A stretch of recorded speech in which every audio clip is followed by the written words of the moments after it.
Hi everybody, it's Julie Marie here, and I'm in the Protective Diet Test Kitchen, and I'm working on those organic, sugar-free, additive-free cornflakes for you.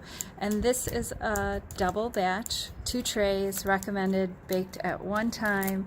And you can see these beautiful, crispy, golden cornflakes that we are remaking because this company decided to discontinue them, and we use them on top of all of our casseroles.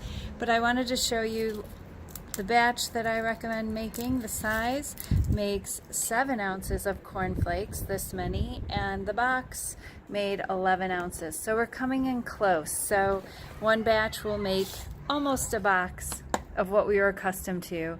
These awesome cornflakes, I think they're even better than the boxed ones. Totally. I'm so excited to bring this recipe to you, part of Protective Diet Education. Take care, everybody. Best of health.